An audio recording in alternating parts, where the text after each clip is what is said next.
Hello there, wellness entrepreneurs. Welcome back. Today, I'm honored to have on special guest and someone who I'm in her programs. You'll get to hear more about it. And she is amazing, Jasmine Haitalani. She is the creative director and marketing strategist. Welcome, Jasmine. Welcome. Hi, I'm so excited to be here. I'm excited to chat about all of the things coming up for you and your brand and all the things that we've been working on, feels like for quite a few months. And just talk about also like the reality, the behind the scenes of it all as you're Yes. scaling and growing your business.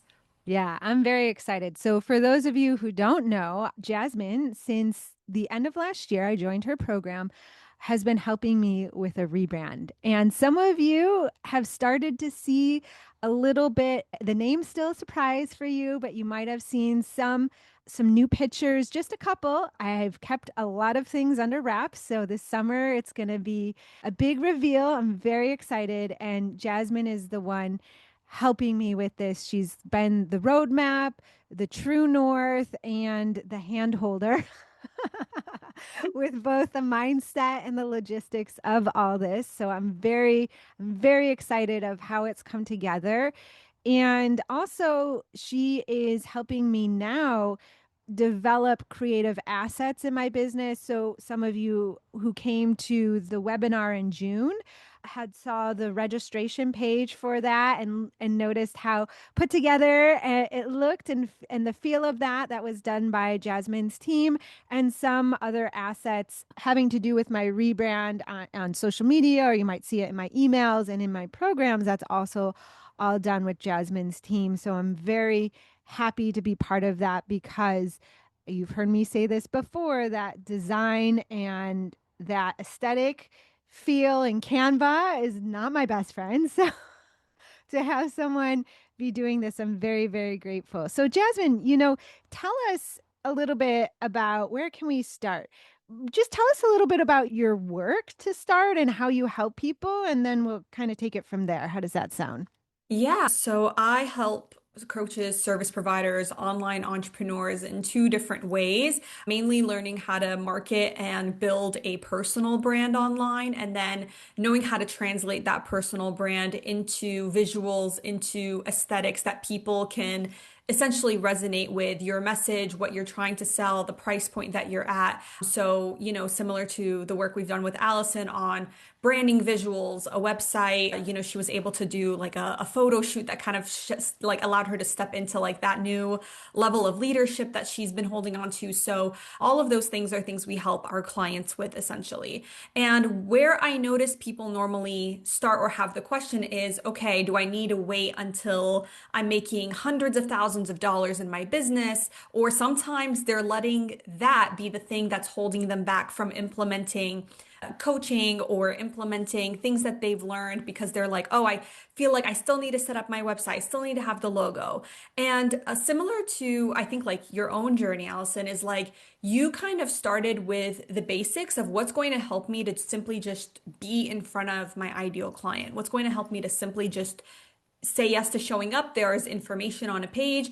And I'm also all about that in the early stages. You need to be focused more on building like the strategy behind the personal brand and like thinking about visuals in, I don't want to say like a basic sense, but in a way that just is like minimum viable, allows you to keep showing up. Because what will happen is as you are learning and growing your business and learning more things from the coaching you receive, you will also see that you will change your mind on so many Mhm. things. Like I'm pretty Mhm. sure, Allison, like for you, there's so many things you're doing now where year one of business you were not doing or it was not in this current form and Oh this no. current iteration.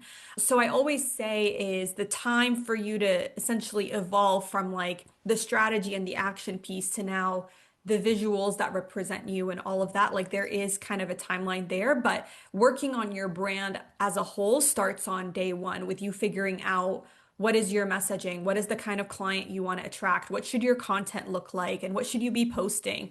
Those are all kind of like the initial foundational stages that then get transformed into, okay, now I want to do the photo shoot and the website and the branding and the graphics and all of Mhm. those things. Yeah. So would you recommend when they For me, I knew I could double down when I had being multiple six figures a year, taking, you know, I don't even know, over 100 people through a program and rinse and repeat and again. Then I know I can, from all that data and rinsing and repeating, then I know more and more about my ideal client and what they're needing and wanting and where they're struggling, how I help them and how it's different than all the other business coaches out there. And then all of that comes together to form this brand and the logo and the feel. Because the website is more than just, in my perspective, and you can, you're the expert here. Mhm. For me, I want, when someone comes to my website, I want it to be more than just like information about my programs or my Mhm. credentials. I want the visitor and the user to have a feeling when they come to my page, Mhm. like, oh, she gets me. Like I want them to feel a sense of relief and hope and support and all these feelings of how I know how I even want them to feel when they come to the website is all by just working with a lot of people and understanding what they're really needing and wanting, for example. Yeah, and even like seeing you explain that with so much clarity and how specific you are, I think that takes time to develop. And sometimes I think people also don't know when is the right time, so they'll keep Mm. stalling on that because they're Hmm. comfortable with where they're at. So I say like benchmark, I think, especially now in 2026, like I think six figures is a great time for you to Mm. start exploring what that looks like. Do you need to do the full on package and everything? No, but you can get started on what that journey looks like. Start looking for a designer. Start thinking about what Mm. your design style is, what you like, what you don't like, right? Just starting there is helpful, even if it's not the final iteration and the final form. That will also evolve as you evolve. But even just noticing, like, okay, you were able to come up with these words and this feeling and kind of the connection you want to have with the person on the other end, with deciding in the beginning, like, okay, wait, what type of content do I want to create? What's the person I want to connect with? And then after that's worked, then you're like, okay, this is the collective of like what I've been able to essentially receive, like get information out of, from the clients I work with and the type of people that have trusted me and want to pay me. And that way I can rinse and repeat that. So I think in the earlier stages of business, you can also, like, I coach a lot of clients right now where they're not at that level yet. And to this point, they're working on building their initial like personal brand. They're working on Mhm. figuring out what do I post? How do I market to even reach my ideal client? And at that level, you can afford to experiment and, try so many different things because there's Mhm. nothing concrete built. You have, again, just probably some page up that has like some information that's easily like you can go in and update. You probably don't have a ton of Mhm. clients yet where that's taking up a lot of your time and workload. So you can afford to experiment a lot more with your content. And your content will literally give you the exact information you're looking for in Yeah. terms of, oh, that's performing. That's what people want to hear. That's what people resonate with. This is how I need to say something, that then you can translate that and say, okay, this is how I'm going to teach on this. This is what I need to double down on. This is how I'm going to attract more of my ideal client. So nowadays, like literally content can be a direct correlation in showing you the decisions you need to make for your business and then how you want to translate that into visuals for a brand and things like that. Yeah, 100%. Yeah, my organic content has 100% informed my messaging so Mhm. much. So that leads to my next question, content. How do you suggest? I think a lot of people, myself included, years ago, was afraid to post on social media because at the time my account was crickets, so I didn't know if it was even worth my time. Would I really sign clients from there? And then, yeah, what do I even say and do? And then the imposter syndrome and the fear of being judged. I had so many blocks. What would you say to the person that really it resonates with any or all of that? Yeah, I feel like a lot of my clients like share similar thoughts of they also have thoughts around how they look or being too old or not knowing or not having the skill. Like social media is very new. It's always changing. Every time I figure something out, it seems like I have to figure something else out instead. And so I think for that, it's really important to some extent block the noise. I think it's so easy for us to get online and we're seeing all of these creators and all of these influencers and all of these coaches. And there's also a lot of like conflicting feedback at times, right? Mhm. Like you're seeing Mhm. one account telling you to post like this and another account telling you to post like that. And I think in the early stages, you need to decide what you want to do and have your blinders on and think about Mhm. what are like 2 to 3 people you want to actively listen to that align with the business that you want to grow, the type of content you want to create. Like if you're someone who, for example, is not looking for these high production value type of videos that you want to post, why are you looking at people who only post that type of content? Yeah, that's Right? interesting. Like if you want to post casual style content from your day-to-day life or whatever, find someone who's doing that and has become successful at it. Because especially now, like I don't think there's one secret formula Mhm. content Mhm. recipe. And like that's what I coach a lot about is like there's no one secret formula. It's a specific formula that different people have tried depending on their experience, what their client are looking for, what they value. And then if you align with that, great, follow someone that can teach you that. Follow someone that's implementing that actively. Follow someone who can, again, teach you how to do it. So I think having your blinders on is the most important thing because the more you consume, the more opinions you hear, the more tips and tricks you start to learn, the more overwhelm you get. And you get, like, again, the analysis paralysis we hear so Mhm. much about, where Mhm. we have overwhelmingly amount of information, but we still don't know what to do, what to post. We still have those internal fears that we haven't solved because we're not thinking about, like, again, what are the 2 to 3 people I need to have my head down, listen to, and like those are the people that I want to focus on essentially learning from and feeling inspired by.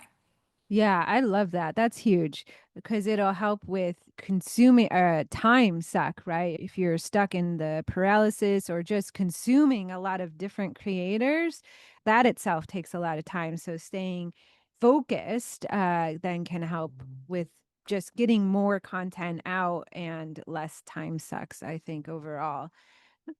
I have a question for you that I Sure. can Yeah. ask. Yeah. So you're actually one of my very few clients who came to me being like, I post like this many times every single week. I'm super consistent. You were able to give me so much data as a result of that, of like Uh-huh. how that navigated kind of the decisions that we made.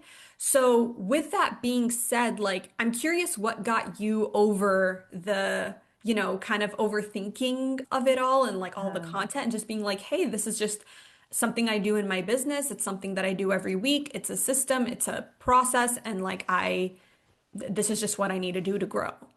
yeah. Thank you for asking that. For me, it was a few things. I really wanted my business to succeed. I just really felt passionate about helping people. And this was both in my brick and mortar days. Like, back when I was a brick and mortar, I just had so many people coming to me saying, like, oh, Allison, you're the first person I finally feel relief. I've tried so many other things like Cairo, acupuncture. You're the first person that has like looked at me holistically, and this has been was a while ago. So now it's more commonplace, but still, not traditional Western medicine. And I just felt that my business was needed in the world. And even though I felt a lot of fear for showing up and a lot of uncomfortable emotions, that if my true goal was to help people, which I feel a lot of practitioners and coaches, that is their goal. They're in it to help people and make a good livelihood from it that is not as accessible in a clinic or grind model, then I had to get over that and learn how to just feel uncomfortable. There's this saying, I was in this coaching container and there was a coach in there and she used to say, gag and go, gag and go. And that kind of, it reminded me of back when I was an athlete and I was a diver and learning a new dive and I just had to gag and go and get myself off the diving board and hope for the best. And that was kind of the philosophy I took. So, but it was from a place of not forcing or like resisting what I was feeling. I was doing it out of a place of desire for myself, the business I wanted to create, desire for the people that I wanted to help, and of service. Eventually, I rewired my nervous system from that fear and all those uncomfortable emotions to, I remember when I got my first message from someone when I posted something. I also had unattachment from any piece of content, no matter Mhm. how long it took That's me to good. create. I would just post it and just like not have any expectations of it and just kind of forget it and move on to the next thing. And I remember I posted something with that unattachment, and someone messaged me and they said in the DM or on the actual comments, I don't remember, but it was like, "Thank you so much for posting this today. I needed to hear it." And that hit me. And I was like, "Oh, there is actually people Yeah. watching it. And where there's one, there's this saying, where there's one, there's more." And so Mhm. I just kept that belief. And so then kept rewiring myself as like, this is a place of service. People are wanting to hear this, and kept showing up from that place. And eventually it unlocked this creativity from me, like because my nervous system began to regulate more. So then I got more creative ideas. And then all of a sudden now I have like flow overfloweth of ideas. And then it's like, okay, now I can do it faster and the ideas are coming and I have more to say and more to get out. And that's just kind of how it snowballed in the direction where it is now. Yeah, and all it takes is just thinking like, oh, one person needs to hear this. One Mhm. person will watch this. One person will benefit from this. And if you just focus on that one person, most of the time that also helps you being a lot more specific, a lot more like custom to them, knowing exactly like I think that's another thing like you're very specific and that's because you've lived the experience. And Mhm. because of that you can coach from a place where you can give the value and teach and all of that. And so I think, again, focusing on that one person is extremely crucial. Even during our process, we think about, okay, what is the ideal person that would come onto this website and what do you want them to experience and what do you want them to be able to say or do next? Or, we even ask, like, what have people said about working with you previously that we can then translate into the visual decisions that we make. Yeah, 100%. I love that. And I remembered what I was going to ask. So often people ask, when they're creating content, some of this paralysis is also they feel that there's so many coaches or practitioners out there doing similar work. So Mhm. how do they differentiate themselves or come across as the expert or professional that they are, that have so many certifications and long history of working with people in like a 10-second reel? How do they Yeah. like stand out and differentiate in like one piece of content?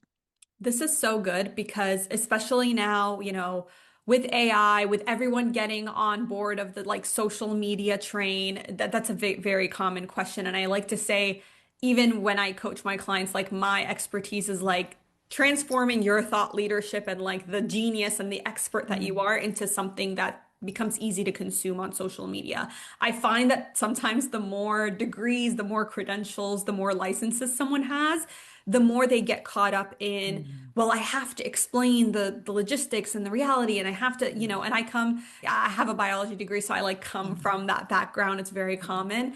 And so I think the first thing to think about is I actually going back to putting your blinders on. I would not be looking at adjacent industries to you because what's going to happen is you're going to be like, oh, they're doing all of this. I have to do the same thing. I have to copy this trend. I have to do the same kind of videos they are. And that's the thing. If people are seeing that you're posting just like everyone else, they're going to ask the same question of like, what makes you different? Why should I follow you? Okay, scroll. Right. So that's the first thing is I usually try to find people that are adjacent or like completely different industries. And then I ask myself, how can I make this my own? How can I Mhm. translate this into the industry that I'm in? So Mhm. even for, marketing or something like that, I'll find like a financial advisor, I'll find an author, I'll find whatever who's doing something unique. And I'm like, oh, I think my audience would like that. How would I translate that to fit my brand and my niche and my positioning instead? So that's number one. Number two, I think it's very common that, we want to explain to our people why they Mhm. should buy or why this is important or why they should care about this. But a lot of people, especially in the health and wellness space, they can Google a lot of these things. They can Mhm. go into ChatGPT and say, give me 3 reasons why I should invest in blah, blah, blah. My back hurts. Give me 3 things I need to do, right? versus the only thing that AI cannot come up with, or Google cannot come up with, or even someone else can probably not come up with, is your story and your experience, Mm, right? So, what have you gone through? What has your client gone through that you can talk about from their perspective? And you can, not necessarily share their names and all of that or anything mm, specific. But if you're also sharing about your service, if you're focused on a specific age group, a specific type of person, maybe your like whole thing is athletes who consistently get injured, right? And again, it's also thinking about summarizing all of the data that you know from your experience and putting it into that 10-second clip or a carousel or a 60-second video. So it's those things so to this point, like story and experience, that's something that AI is not going to be able to mhm, replicate. And mhm, even if you've tried to like allow AI to create content for you, most of the time it sounds like everything else you've seen because it mhm, doesn't know how to personalize or customize it. There's some things there where you have to learn how to ideate and come up with the original story, the original idea. And then, yeah, sure, you can use AI to clean it up, help you put it out there. But this, again, the story and the experience and all of that has to come from you and your background and what you've learned in the industry. Like what I was telling you, Allison, like you're so specific. And one of the things we talked about is getting even more specific because mhm. that's what a lot of people can't say. If you're just talking in general to a variety of people, people are going to scroll because it's not related to them. Versus when you get so Exactly. specific, they're like, oh my God, I'm going through this exact same thing. Mhm. Finally, someone's talking about it and they'll stop and hear what you have to say. Yeah, 100%. I agree, and teach very similar things. And I've experienced that myself, where I've had so many clients come to me and tell me, like, Allison, it's because of your health journey and your story of growing a business with the challenges you've had in your Mhm. life that I resonate and I want to work with you specifically. And so that's why I try to encourage my own clients to like tell your story. And it can feel vulnerable and scary, and you don't have to story vomit onto your audience all the details. You can really you that's one thing you can work with AI on, is like, what details do you want to share, what do you want to keep private, and Mhm. then you can still have a connection with your audience without having to feel like you have to share every single piece of detail of your story too.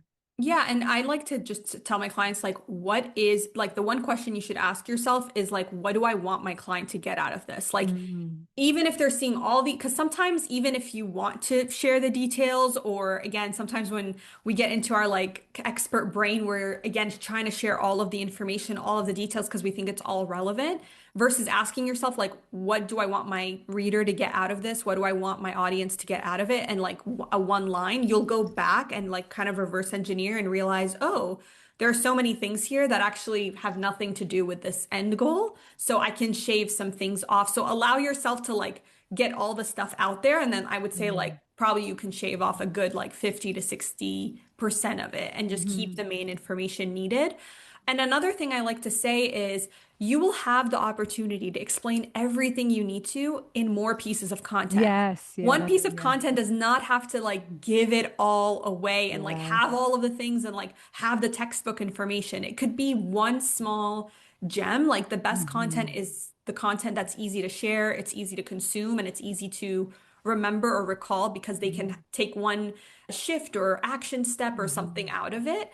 But to this point, in order to get there, you can just, if you have another idea, just make another piece of content from it. Yeah, just try it. Yeah, and if you cut off the part of that story, like you're saying, just use the part you cut off in another piece of content. And that's huge. That helped me a lot too, because I was like, that was back when I was having a lot more attachment to my content. Mhm. And I was like, well, it took me so much time to create and think of this. I don't want to just delete it. But yeah, you can just use it in another piece of content. Exactly. Yeah, I love this. Okay, well, just to change direction a little bit, I think sometimes there's confusion on what a brand actually is. And so sometimes, like, there's, and again, analysis paralysis on like moving forward in signing clients because they feel that they have to have a brand, but they don't even know what a brand is. So, can we Mhm. define what that even means? Yeah, I think a brand, whether it's there, again, there's different parts of the brand puzzle, but I think what a brand is ultimately what people can say about you when you're not in the room. So, Mm. Allison is a business coach that blank, right? Mhm. And if we think about like the actual result you provide, sure, that's part of it. But if we also talk about the type of coaching and the angle and who you serve, those are all parts of the brand. So I think where people get hung up on is the brand identity or like the brand visuals, which is the Mhm. logo, the colors, the all the like aesthetic stuff that you put together on Pinterest and want to look great. But there's also brand strategy, right? And that component is more about, again, positioning and messaging and your ideal client. And so I think people try to prioritize one before trying to prioritize the other, where brand strategy is what will inform, okay, these are the colors I would want, these are the decisions I want to make from a visual perspective. Because Mhm. really good brands have nothing to do with what you like in your personal taste. Like, Mm. I'm Ooh, not, mic drop. yeah, like I'm just like, oh, I like the color blue, so my brand's going to be blue. No, you make those decisions based off of, well, hold on, if this is the industry that I'm in and this is my goal and this is how I market and this is the client that I want to attract and these are my future goals, then those are the things that dictate what type of decisions you want to make. So in the beginning stages, like that's why I'm like, yeah, put together the bare minimum you need to just get yourself showing up, but then the actual work is getting yourself to a place in business and like understanding, okay, who do I want to serve? Do I like doing that? Let me try this offer. Let me try this. Let me try doing that. And then essentially coming up with your own like brand strategy. So then when you work with a professional later, you can come in and say, hey, here's my information. Here's what I've done in the past couple of years. So with this information, here's what I want. I need your help filling the gaps. Or sometimes Mhm. it's like, I think with a lot of our clients, they don't even know what they're not like, I want a brand that's with these colors and this style and this Mhm. thing. They're just like, I want to be able to scale my business to 500,000 in the next 2 years. I want to be able to get these types of opportunities. I want to pivot my offers in this way. Okay, what do I need to do that? Here's where I'm at currently, and here like is what my current visuals look like. Right. Mhm. And so then it's, working with someone who's also, has the strategy and the experience to fill the gap in between that. Because, you can hire anyone to do anything if it just requires them to say yes. Like, if it's just like, oh, whatever you want, like, yeah, sure, we'll do this, we'll do that, we'll do that, right? But the real expertise lies in like hiring someone who's going to offer some challenges, offer some pushback, offer again to really think about like what is it that you're trying to create so that you can truly create the ROI that you're looking for in that type of investment too.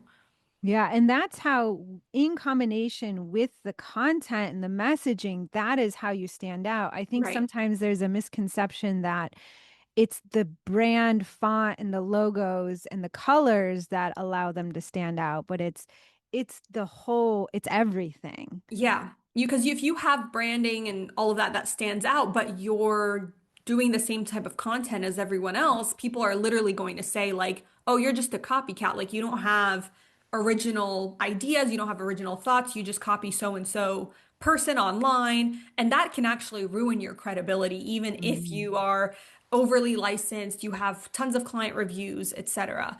Versus, again, where the uniqueness comes in is actually the content, the messaging, the positioning, and then it becomes even easier to pair that with visuals that like help you double down on that. Yeah. And you can still do, as you said, like find a creator in another niche or Right. industry and say, like, how can I replicate this for myself? You're not copying if you are replicating it in your language and in your creative design. You're using that creator's piece of content, or this is how I look at it, as like a launch pad, a starting point. So you're not Right. starting from like a brain, nothing in your brain. Exactly. And especially like going back to like the story and the experience, you're not going to be able to share the exact same story that someone else has Mhm. because it's not like you experienced it yourself, but being able to see, oh, they shared their story in this way, I can share my own story and my own journey in this way. Being able to do that can help too. Yeah, I love all this. So much great information. Is there anything that you want to make sure that my audience really understands and knows coming from this perspective of branding and content creation? Yes, I think just like I say, branding is a journey. It begins today. You have a brand, even if you realize it or not, like you Mm. do. It's just about how intentional you're being with it. I would kind of like reverse engineer where you want to be at with your brand at a certain stage and then decide like, okay, what do I need to be doing today in order to get there? Who do I need to work with?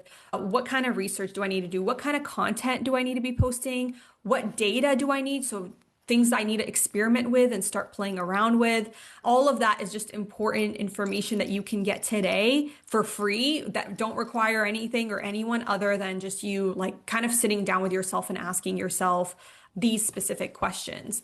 And, like we've been saying from this podcast, like organic content is free, it's available to everyone, and it's a great way to get started on that journey to then further get information that will save you hundreds of thousands of dollars in like misaligned investments and things like that. Mm. So I think thinking about that as like a really strategic business tool that I think now is like a non-negotiable for anyone that wants to be an online entrepreneur. Yeah, I think that's huge. I can't tell you. I remember when I was transitioning from a brick and mortar practitioner, online practitioner to business coach.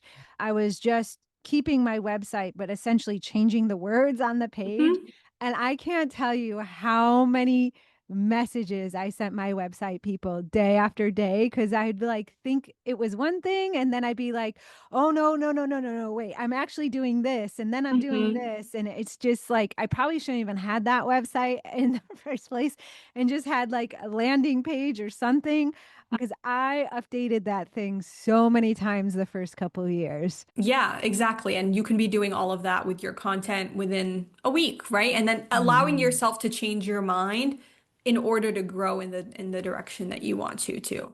Nothing Yeah. is like needs to be finalized and all of that. So Yeah. just remembering that it's a journey.